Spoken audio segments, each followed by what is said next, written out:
Good day everyone. God is good all the time. All the time, God is good. Guys, nandito tayo ngayon uli. Siyempre, sa showroom namin, ito yung mga display, L300, Montero Sport, tapos expander cross na quartz white pearl ang tawag sa ganyang kulay. Tapos siyempre, si Mitsubishi Destinator, GLS Destinator.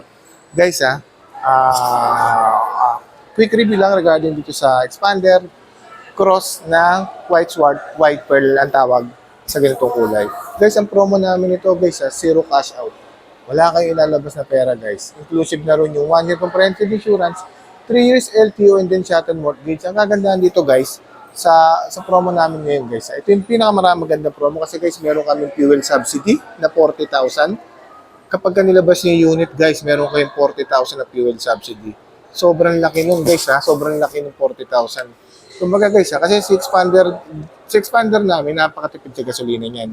Kaya pansinin nyo guys yung kalsada, sobrang daming expander ngayon kasi nga, siya yung 7-seater na MPV na, alam niyo guys, yung maganda yung ride, tapos napakatipid ng sa gasolina, tapos kapag gusto ng power, binibigay sa inyo yung power. So kaya alam niyo guys, kaya yung sabi nga sa training namin last month, yung training ko sa planta, parang most selling car na, hindi parang, actually legit yun. The number one selling car na sa Pilipinas, itong expander. Tinalo na yung other brand na kilala na namayagpag sa Pilipinas na sobrang dami sa kalsada. Yan guys yun lang, pansinin nyo lang yung kalsada. Simula ngayon, pag napanood nitong video ko, pansinin nyo yung kalsada kung gaano na karami expander dyan sa labas. Yun nga guys banggitin ko lang ulit yung promo namin. Expander Cross, zero cash out, tapos meron kami 40,000 na fuel subsidy binibigay sa araw ng release guys. Tapos inclusive na rin yung 1 year comprehensive insurance, 3 years LTO and then shuttle mortgage. Tapos guys sa 5 years guys, 28,000 lang monthly niyan. Ulitin ko lang guys zero cash out, tapos meron kami 40,000 fuel subsidy. Tapos meron kaming 3 PMS pa na labor guys. Yun guys Guys, monthly sa 5 years, na expander cross is 28,000. Pero guys, sobrang sulit nun guys Alam niyo kung bakit? Unahin ko lang guys Yung expander namin, actually lahat ng Mitsubishi variant namin, merong tinatawag na race body.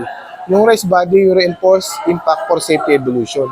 Guys, dinisign yun saka in-structure guys, just in case na mayroong collision.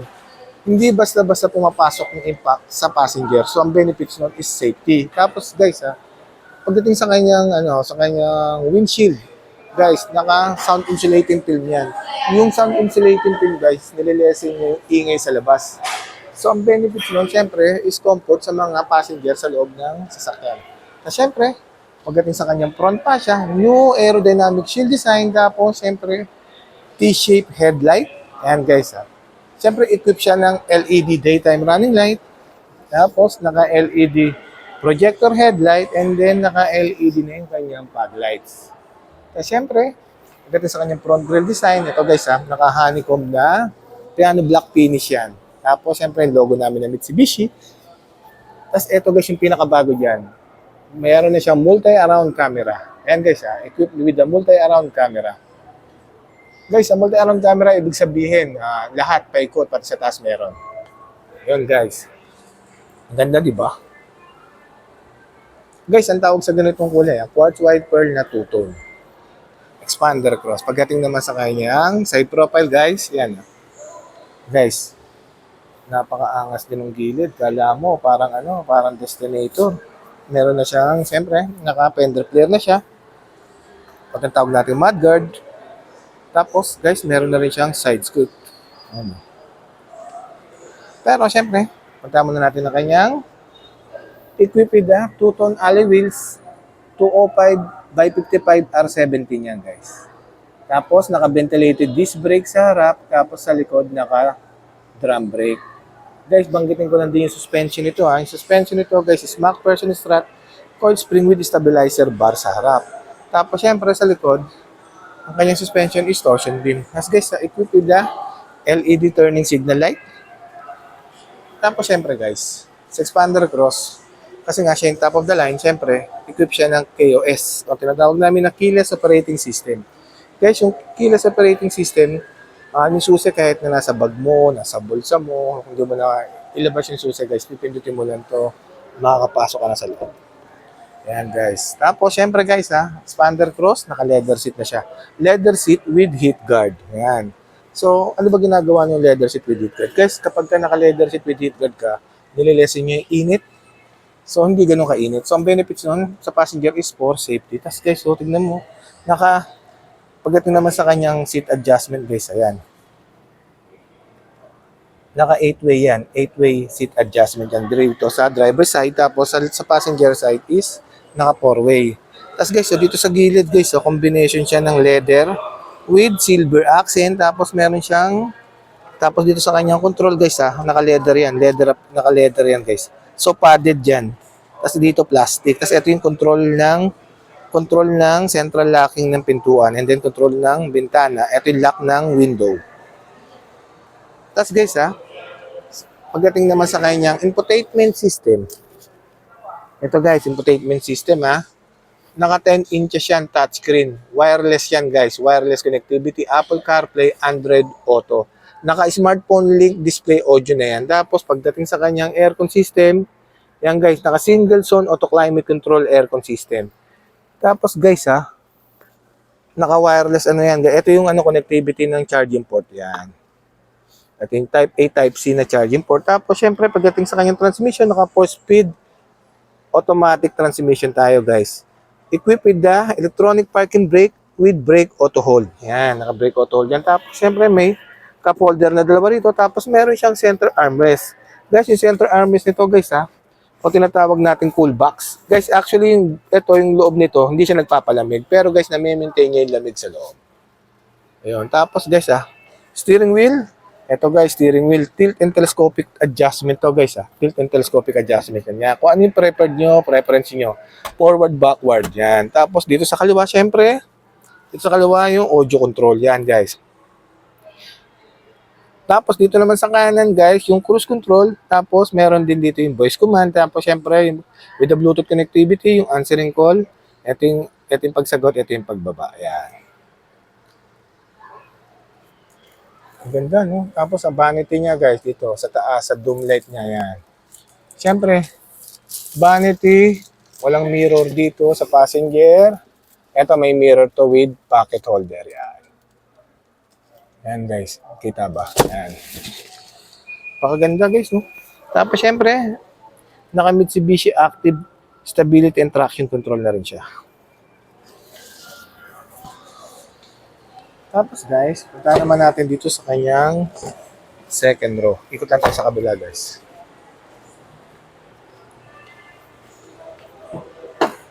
Guys, dito sa kanyang second row guys, ito guys meron ng Isofix yan guys Tapos may Isofix dyan, tapos may center armrest dito na bababa to. Tapos guys, ito bago, may headrest na sa gitna. Dati walang headrest sa gitna.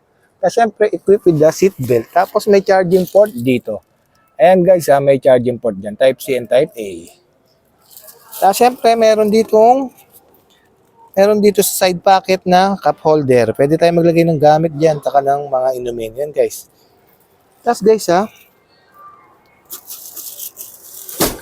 dito sa third row guys pakita ko na rin guys meron din namang seat belt dito sa third row. Tapos meron din cup holder dyan.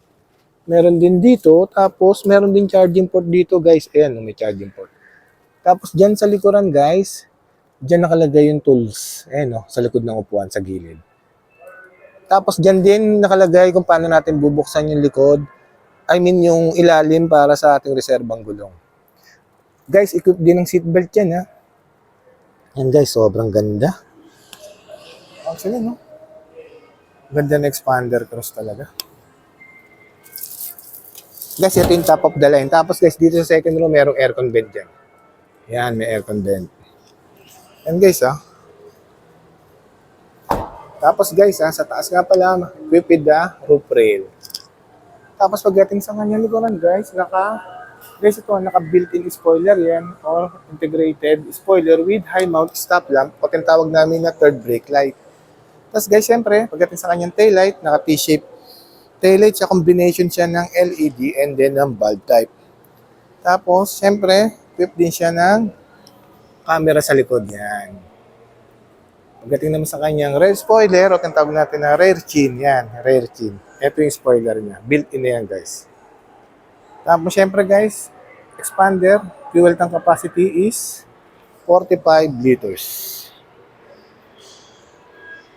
Guys sa expander namin guys, meron siyang dual airbags, driver side and then passenger side. Tapos guys syempre ang engine expander namin is 1.5 liters, 4-cylinder inline, double overhead camshaft with the technology of Maybach.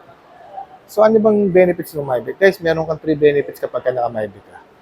Banggitin ko lang muna ang meaning ng Maybach. Maybach is Mitsubishi Innovative Valve Timing Electronic Control System. Meron kang 3 benefits doon guys. Fuel efficiency, less emission, and then more power. Guys actually guys, sobrang tipid nito ni Expander Cross. Actually hindi, lahat ng expander namin guys, sobrang tipid. Dahil nga sa Maybach. Tapos guys meron siyang horsepower na 105 at 6,000 RPM, tapos meron siyang maximum torque na 114. Tapos guys yung ground clearance nito, kung bakit sikat na sikat kami sa pagdating sa ground clearance guys, number 1 kami. 215 millimeter ground clearance. Yan guys Tapos siyempre guys, banggitin ko na rin yung dimension. Overall length niya guys is 4,595. Yung haba niyan guys mula ron sa likod hanggang dito. Yan, ang haba niyan guys 4,595, tapos overall width 1,790. Yung lapad naman niya mula dito hanggang dito. Yan. Ganda na expander, no? Tapos, overall height niya. Guys, overall height niya hanggang dun sa taas sa roof rail 2,775. Yan. Tapos ground clearance niya pala guys 225. Okay, minimum ground clearance 225. Yan guys Sobra, ganda ni expander, no? Tapos guys 6 speaker yan guys with 2 tweeter. Guys, ang ganda, no? Lalo yung ganitong kulay. Quartz white pearl. Wow, sobrang ganda. Yan guys banggitin ko lang uli yung promo namin. 0 cash out, tapos inclusive na yung 1 year comprehensive insurance, 3 years LTO, and then chattel mortgage. Tapos, meron din kami pa-previous na fuel subsidy na 40,000. Guys, paglabas ng unit nyo, meron na kayo 40,000 na fuel subsidy. Guys, nandiyan yung contact name ko with my contact number. Just feel free to inquire. Madali lang po ako usap kung ano po yung gusto nyo ikabit. Usually guys, yung mga expander client ko, unang-unang gusto nila ikabit, syempre, visor. Pangalawa, syempre, yung dashcam na front and back. Tapos pangatlo, syempre, yung Bosch Europa horn. Ayun guys. Tapos panlima, meron pa pala yung deep dish matting. Guys, pati car cover. Madali lang po ako usap guys. Just feel free to inquire guys. Kung ano yung binibigay ng ibang ahente, syempre kaya din natin yun. Yan lang guys guys, mailingin lang po pala ako sa inyo guys. Pa-subscribe po at pa-follow pa rin po ng ating YouTube channel. Sa mga nakasubscribe na po, maraming salamat po. Thank you so much. Once again, this is Winfred B. Puspos, ang lagi nagsasabing anumang hirap ang pagdaanan natin dito sa mundo, mananatiling mabuti ang Diyos. Maraming salamat po. God bless everyone. Thank you po.